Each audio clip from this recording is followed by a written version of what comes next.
वार्ता में स्वागत है। आज हम सबके साथ में वरिष्ठ प्रवक्ता भारतीय जनता पार्टी और राज्यसभा के सांसद डॉक्टर सुधांशु त्रिवेदी जी हैं। मैं उनसे आग्रह करूंगा कि बिना किसी डिले के इस प्रेस वार्ता की शुरुआत करेंगे। आदरणीय सुधांशु जी।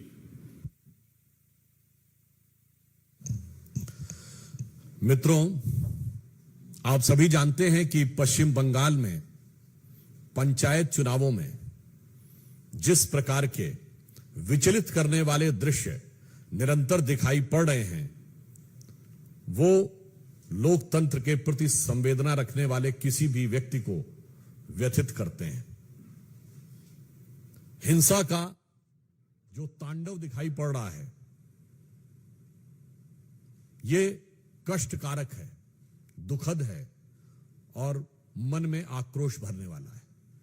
बंगाल की वह भूमि जहां कभी रविंद्र संगीत सुनाई पड़ता था, आज बम के धमाके सुनाई पड़ते हैं। भद्रलोक के विमर्श के लिए विख्यात वह भूमि आज हिंसा का तांडव देख रही है। और उससे अधिक दुखद है वहां के सरकार की असंवेदनशीलता। भारतीय जनता पार्टी के कार्यकर्ताओं पर जिस प्रकार के हिंसक और प्राणघातक हमले हो रहे हैं, 25 से 30 ऐसी घटनाओं की तो हम लोगों के पास सूची है जिसमें गंभीर रूप से हमारे कार्यकर्ता घायल हुए हैं और उनके ऊपर प्राणघातक हमले हुए हैं। उससे भी अधिक चिंता का विषय यह है कि राज्य के निर्वाचन आयोग के द्वारा इन सारी घटनाओं के प्रति एक निहायत ही असंवेदनशील और गैर जिम्मेदाराना रवैया इख्तियार करना, जिसकी वजह से न्यायालय जाना पड़ा और न्यायालय के हस्तक्षेप के बाद स्थितियों पर नियंत्रण लगाने का प्रयास किया गया। पश्चिम बंगाल की सरकार, पश्चिम बंगाल की पुलिस जिस प्रकार से बर्ताव कर रही है, यह देश के लोकतांत्रिक और चुनावी इतिहास में एक बहुत काला अध्याय है। एक फैक्ट आपके सामने रखना चाहता हूं कि अंतिम दिन तृणमूल कांग्रेस के 40,000 से अधिक लोगों ने नामांकन किया और पश्चिम बंगाल में 341 ब्लॉक हैं।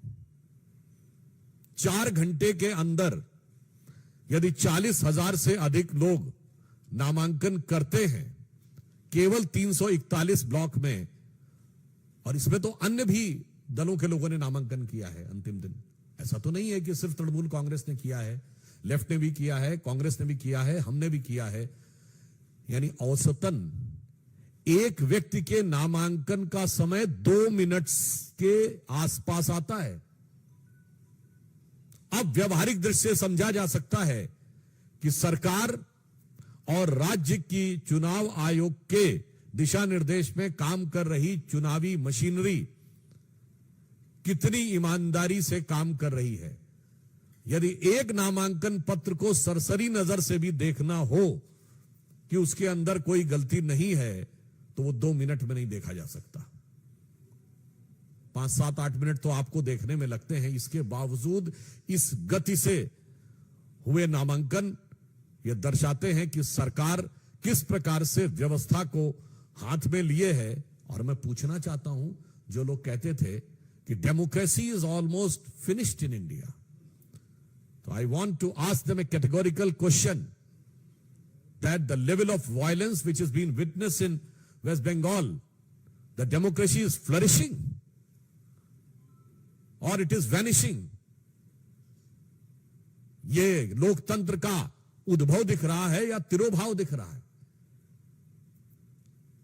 और जिस प्रकार से नामांकन की प्रक्रिया का मैंने उदाहरण बताया, क्या ये लोकतंत्र का उपहास नहीं है?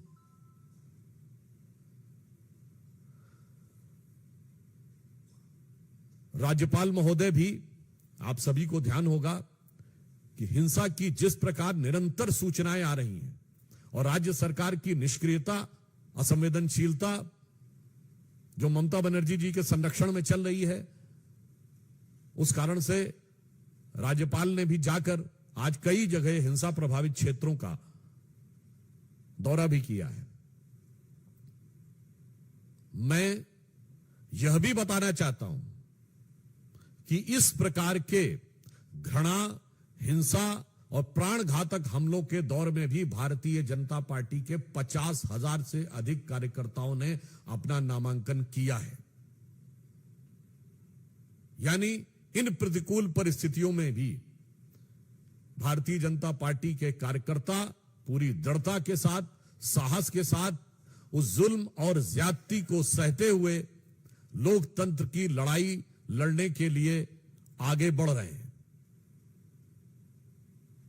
और मैं तृणमूल कांग्रेस की सरकार और ममता बनर्जी जी को यह कहना चाहता हूं कि आप याद रखिए कि ये आगजनी का जो खेल, जो हिंसा का खेल आप खेल रहे हैं, यही इससे पूर्व कम्युनिस्ट सरकारें करती थी। और उनका हश्र क्या हुआ? लोकतंत्र में जनता जनार्दन है और जिस प्रकार का अत्याचार और अनाचार हो रहा है उसकी पराकाष्ठा पूर्ण हो रही है। तो मैं उन्हें सुझाव और आगाह करते हुए यह कहना चाहूंगा कि जो अटल जी की कविता की पंक्ति थी कि चिनगारी का खेल बुरा होता है, चिनगारी का खेल बुरा होता है, औरों के घर में आग लगाने का सपना अपने घर में ही अक्सर खरा होता है। तो जो कुछ ये कर रहे हैं, और इसी के साथ मैं समस्त विपक्षी दलों से पूछना चाहता हूं कि लोकतंत्र का जो स्वरूप, हिंसा से घायल स्वरूप दिखाई पड़ रहा है, पश्चिम बंगाल में जो मां माटी मानुस की बात करती थी, वहां भारत मां के विरुद्ध खड़ी हुई शक्तियां प्रबल, माटी खून से सनी हुई और मनुष्यता पूरी तरीके से व्यथित और कलंकित नजर आ रही है। उसके बाद भी किसी विपक्षी दल को इसके लोकतंत्र में कोई समस्या नजर नहीं आ रही। अतः हम सरकार को आगाह करना चाहते हैं और साथ ही साथ यह कहना चाहते हैं कि उनको अपने संवैधानिक कर्तव्य का पालन करना चाहिए और राज्य के चुनाव आयोग, जो कि अपने संवैधानिक दायित्व का नैतिक और संवैधानिक दृष्टि से अपेक्षित निर्वहन नहीं कर रहा है, उनको भी अपने दायित्व का निर्वहन करना चाहिए। और भारतीय जनता पार्टी के समस्त कार्यकर्ताओं के हौसले का हम सम्मान और अभिवादन करते हैं। धन्यवाद।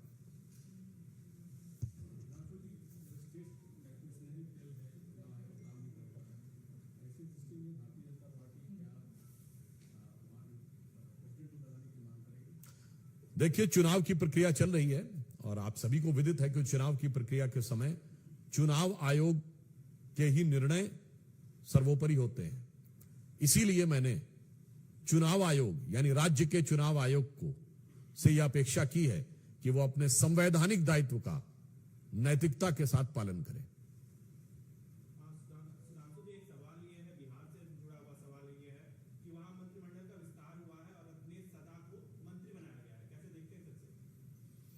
संयोग से साथ में बिहार के प्रवक्ता बैठे हैं, तो मैं चाहूंगा कि उसका उत्तर ये दें।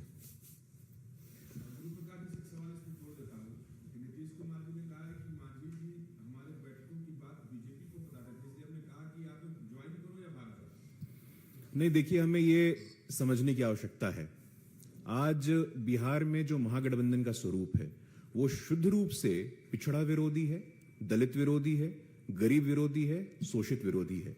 आखिर क्या कारण है कि इन्हीं नीतीश कुमार जी के साथ उपेंद्र कुशवाहा जी, उनके स्वाभिमान के साथ समझौता हो रहा था। जीतन राम मांझी जी मूसर समाज से आते हैं, महादलित समाज से आते हैं, आपको बर्दाश्त नहीं हो रहा था। यह महागठबंधन का असल चाल, चेहरा और चरित्र है। जो नीतीश कुमार जी आजकल दिल्ली का दौरा लगा रहे हैं, आप बिहार में तो अपनी सरकार को संभाल के रख नहीं पा रहे हैं। और जो विजुअल्स हमारे सामने आए हैं, आप जिस मंत्रिमंडल शपथ ग्रहण की बात कर रहे थे, वरिष्ठ नेता हैं रत्नेश सदा जी, महादलित समाज से आते हैं, तेजस्वी जी के पैर छू रहे हैं। यह संवेदनशीलता की पराकाष्ठा है।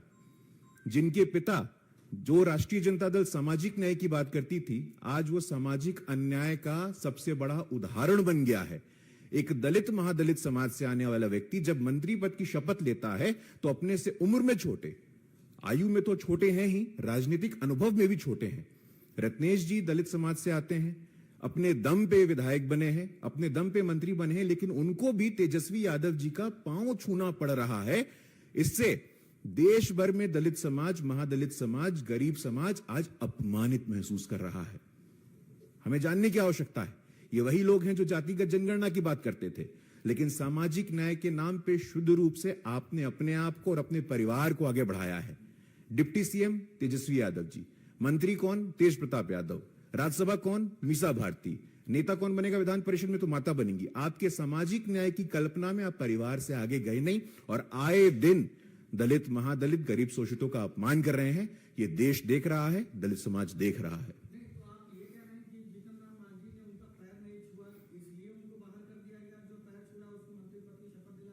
देखिए, तो देश देख रहा है। देश देख रहा है कि मंत्रिमंडल शपथ ग्रहण समारोह में किस प्रकार से पहली बार जो व्यक्ति मंत्री बन रहा है, तेजस्वी जी की आयु क्या है, राजनीतिक आयु क्या है, कितना जानते हैं वो। लेकिन इस प्रकार से ये सामंती जो प्रथा है, पैर छूने की जो प्रथा है, सामंती प्रथा है, आप अपने अंदर लागू कर रहे हैं।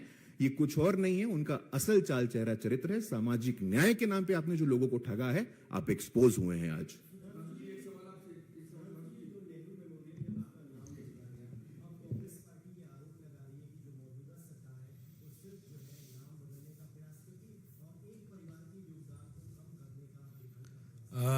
मुझे इस बात को लेकर बड़ा आश्चर्य है और थोड़ा मैं क्षुब्ध हूं। कांग्रेस के कितने नेताओं ने जाकर नेहरू मेमोरियल देखा है? क्या अंदर जाके देखा? किस तरह की अवस्था में वो पहले था? मतलब जिसे आम बोलचाल की भाषा में कहते हैं ना कि धूल फांक रहे थे। आज किस तरीके से व्यवस्थित करके, मैं नेहरू जी के ही पोर्शन की बात कर रहा हूं, नेहरू जी से जुड़ी चीजों के बारे में जिस प्रकार से व्यवस्थित करके, मॉडर्न स्वरूप में एडवांस टेक्नोलॉजी का यूज करके उसका डिजिटल डिपिक्शन यानी डिजिटल टेक्नोलॉजी के द्वारा उनके उस पूरे स्वरूप को व्यवस्थित रूप में रखने का कार्य किया है। क्या किसी ने जाके देखा? बगैर देखे ही बोलने लगते हैं। मैं ये भी याद दिलाना चाहता हूं, श्री नरेंद्र मोदी जी की सरकार जब आई थी 2014 में, तो नेहरू जी की 125वीं वर्ष था। पूरे मान सम्मान के साथ वो 125वां वर्ष मनाया गया था और उस समिति के अध्यक्ष उस समय के हमारे गृह मंत्री राजनाथ सिंह जी थे। और मुझे समझ में नहीं आता है कांग्रेस को अपने नेताओं से क्या समस्या है? ये बताइए, एक परिवार की बात करते हैं तो कोई इंदिरा जी से प्रॉब्लम है क्या? इंदिरा जी का भी तो उसमें पूरा व्यवस्थित रूप से दिखाया गया है कार्यकाल का। राजीव जी से कोई समस्या है क्या? या लाल बहादुर शास्त्री जी के प्रति थोड़ा कम हो तो समझ सकते हैं, नरसिम्हा राव जी के प्रति आपके मन में कटुता हो समझ सकते हैं, पर ये इंदिरा जी, राजीव जी से क्या समस्या है? मुझे समझ में नहीं आता है कि कांग्रेस के नेता अपने नेताओं के प्रति, मतलब मोदी जी के विरोध में वो अपने नेताओं का अपमान करने में नहीं चूकते हैं। सरदार पटेल की इतनी बड़ी मूर्ति बनी, आज तक बताइए कोई कांग्रेस का नेता गया हो वहां? विश्व की सबसे बड़ी मूर्ति नेताजी सुभाष चंद्र बोस की मूर्ति इंडिया गेट पे लगेगी तो विरोध में खड़े हो जाएंगे। और वहां पर यदि इंदिरा जी, राजीव जी, लाल बहादुर शास्त्री जी, पीवी नरसिम्हा राव जी और डॉक्टर मनमोहन सिंह जी, जिनके वो बहुत गुणगान भी करते हैं, उनकी उपलब्धियों से समस्या क्या है कांग्रेस को, यह मैं उनसे जानना चाहता हूं।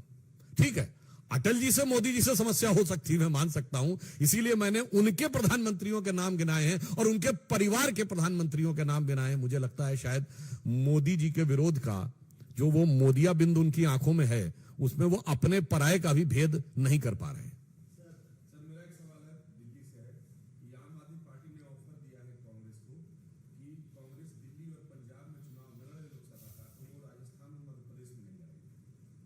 अब देखिए, दोनों एक दूसरे को ठेलते हुए कहां तक पहुंचे हैं ये उनके ऊपर है।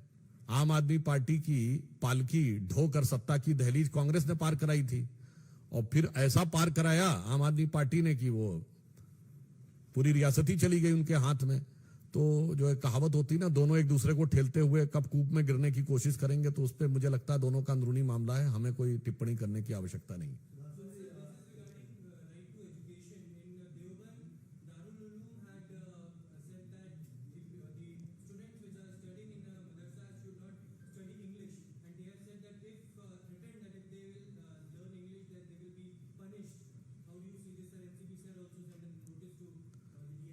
I think it is for the entire country and the community in particular to think that if advanced education, science, various languages, mathematics are to be told and taught in a proper manner to their students or not. देखिए, इस तरह के आरोप लगाने वालों के लिए मैं कहना चाहता हूं संपूर्ण देश और समुदाय विशेष दोनों के लिए कि क्या वो नहीं चाहते कि उनके बच्चे आधुनिक शिक्षा, विज्ञान, गणित, भिन्न भिन्न भाषाओं, इनके बारे में उन्हें जानकारी मिलनी चाहिए अथवा नहीं। तो मुझे लगता है कि अपने बच्चों के भविष्य को लेकर उन्हें स्वयं इस पर विचार करना चाहिए।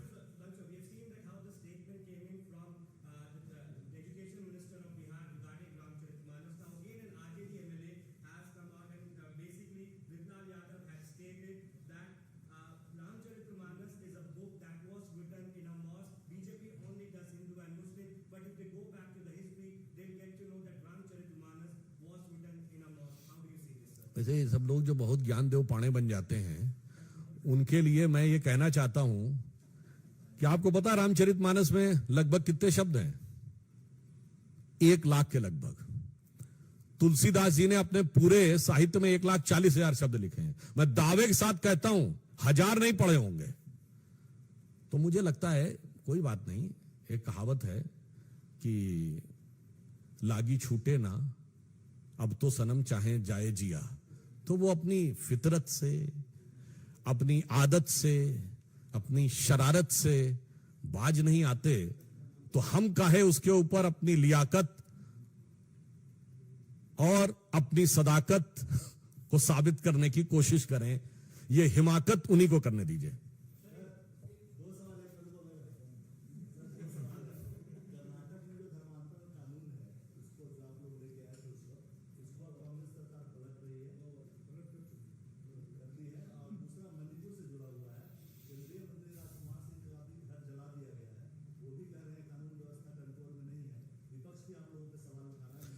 देखिए, मणिपुर के विषय के ऊपर केंद्र सरकार पूरी सतर्कता और संवेदनशीलता के साथ नजर भी रखे है और हर संभव प्रयास कर रही है। आपको याद हो कि जैसे ही ये मणिपुर की हिंसा शुरू हुई थी, केंद्रीय गृह मंत्री आदरणीय अमित शाह जी कर्नाटक के चुनाव का प्रचार छोड़कर सीधे मणिपुर पहुंचे थे और वहां पर जाकर बैठक भी ली थी। और जो आपने दूसरा प्रश्न किया, मैं सिर्फ ये कहना चाहूंगा कि धर्म को राजनीति से जोड़ना और राजनीति के चश्मे से धर्म को देखने का जो प्रयास है विपक्षी दलों का, उनको इससे बाज आना चाहिए।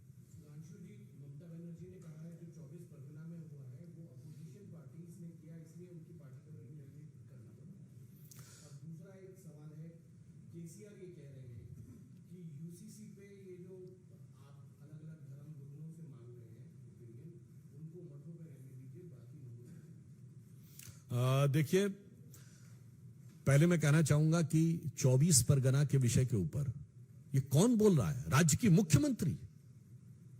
राज्य की मुख्यमंत्री यदि उनके वक्तव्य को सही माना जाए कि तथा कथित रूप से विपक्षी दल यानी हमारे लोग कार्रवाई कर रहे हैं, तो उनके वर्कर्स को रिटेलिएट करना पड़ रहा है, तो उनकी पुलिस क्या कर रही है? भजन कर रही है क्या वहां? ये अपने आप में मुख्यमंत्री के द्वारा अपने संवैधानिक दायित्व को निर्वहन न करने का स्वीकारोक्ति है। और ये इस प्रकार के आरोप वो हमारे ऊपर पिछले 10-11 वर्ष से लगाते रह चुके हैं। मैं पूछना चाहता हूं, कितने मामले में उनकी सरकार ने कोर्ट से कन्विक्शन करवा दिया? 12 साल। और आरोप आप लगातार लगा रहे हैं, इन्होंने किया, हमारे पास सबूत है। क्या सबूत था? इसलिए वास्तविकता यह है कि यह दमनकारी सरकार है और ममता जी को याद रखना चाहिए, उन्होंने स्वयं कम्युनिस्टों का वो दमन झेला था, तब भारतीय जनता पार्टी ने उनकी मदद की थी, और आज वो खुद जो कार्य कर रही हैं, जनता ने वो सबक कम्युनिस्टों को भी सिखाया था, और जो कार्य तृणमूल कांग्रेस कर रही है, तो समझिए वो अपने तृण और मूल दोनों में मट्ठा डालने का काम कर रहे हैं। देखिए, जो उन्होंने कहा, देखिए यूसीसी की जहां तक बात है, अनेक राज्यों ने इसके ऊपर अपना निर्णय लिया है। विधि आयोग ने यदि अपनी किसी कार्रवाई के तहत कोई सुझाव मांगे हैं, तो ये एक सामान्य वैधानिक और प्रशासनिक प्रक्रिया है, इसमें किसी को कोई आपत्ति नहीं होनी चाहिए। और जहां तक उन्होंने धर्म गुरुओं की बात कही, तो हम ये कहना चाहेंगे कि ये तो वो पार्टियां हैं जो सबसे ज्यादा किसी पर्टिकुलर मजहब के लोगों के सामने जाके कदमबोसी भी करते हैं, सिजदा भी करते हैं और समर्थन भी मांगते हैं। और आज से नहीं मांग रहे हैं, 40 साल से मांग रहे हैं, भिन्न भिन्न। मतलब मैं, उनकी पार्टी नहीं थी 40 साल से, मगर गोत्र तो वही है ना, इसलिए मैंने बोला। बहुत बहुत आभार और धन्यवाद आप सबका। धन्यवाद।